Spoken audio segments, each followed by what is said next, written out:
totale. La question essentielle plane, comment Emma s'est-elle retrouvée là? Elle tente de se souvenir, ses paroles sont hachées par l'horreur, c'est juste. Quand la lumière est morte, quelqu'un m'a frappée. J'ai eu une douleur dans ma bouche. Et puis, le vide. Elle confie n'avoir plus de rêve. Lorsqu'elle a repris connaissance, elle était déjà dans la cave. Le délire et la killer bride. Emma est en proie à un terrible délire d'alias. Elle ne sait plus ce qui est vrai et ce qui est le fruit de son imagination. Ses ravisseurs, lui dit-on, l'auraient mangé, tout comme ils ont consumé Manuel Andrés.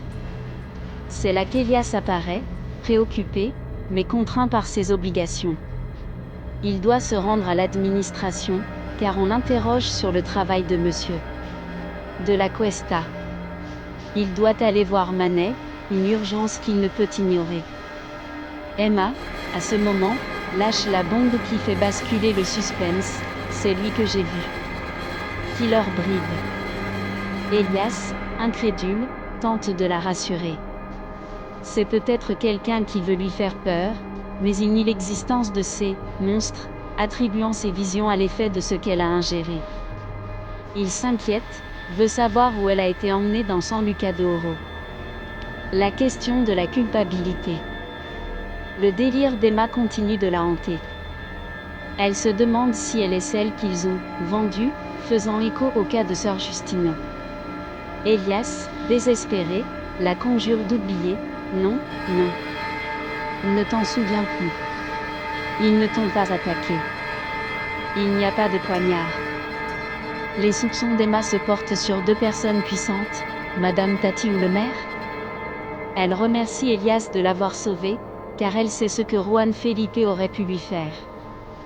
Emma est à bout, je veux que Juan Felipe me tue.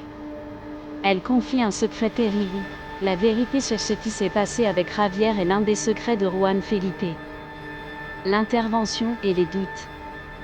À l'hôpital, le docteur s'inquiète de sa douleur intense. Mais l'arrivée d'une infirmière révèle un nouveau danger. Je suis aussi la sœur de Manuel Andrés. Vous êtes l'une des personnes qui l'ont emmenée ici, n'est-ce pas? La tension monte, le mystère s'épaissit. De retour, Elias fait face à la fureur de sa mère, Tita Ingrid. Elle est outrée qu'il se soit aventuré en pleine nuit pour une femme qu'il connaît à peine et que beaucoup considèrent comme une criminelle. Tu t'es emprunté pour une femme que tu ne connais pas. Il y a des gens qui pensent qu'il est un criminel. Elle lui demande de prendre ses distances, craignant qu'il ne se mette en danger. Les confrontations et les rumeurs. Elias est ensuite confronté aux autorités qui ne croient pas à son histoire. Il est accusé de l'avoir emmené à la cave de la femme de Killer Bride. Il se défend en insistant sur le fait que ses souvenirs sont un mélange de réalité et d'hallucination, mais il maintient avoir vu la bride et s'être enfui. Pendant ce temps, les rumeurs se propagent parmi les autres personnages. Luna et Armin discutent de l'évasion d'Elias et d'Emma. Tita Ingrid exprime ouvertement sa haine envers Emma, même si Luna tente de défendre son amie. Armin confronte son père, l'accusant, c'est pour ça qu'Emma a été tuée.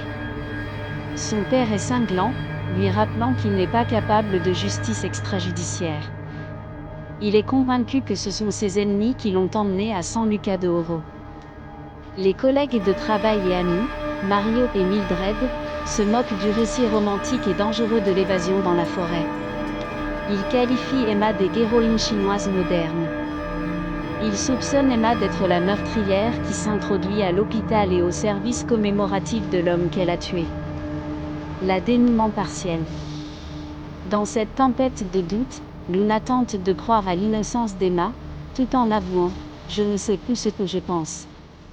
J'ai pensé à Emma depuis le début.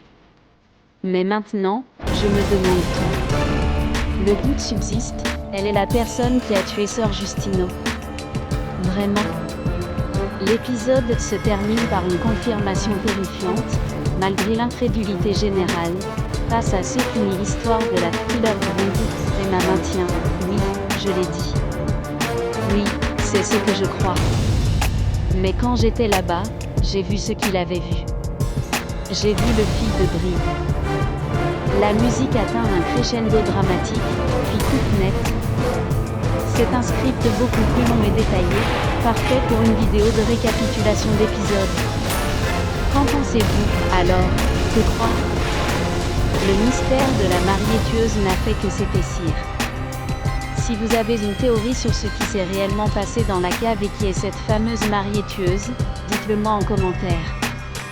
Et si, comme moi, vous êtes impatient de découvrir la suite de ce drame, n'oubliez pas de liker cette vidéo et de vous abonner pour ne manquer aucun rebondissement. Rendez-vous au prochain épisode pour découvrir la vérité.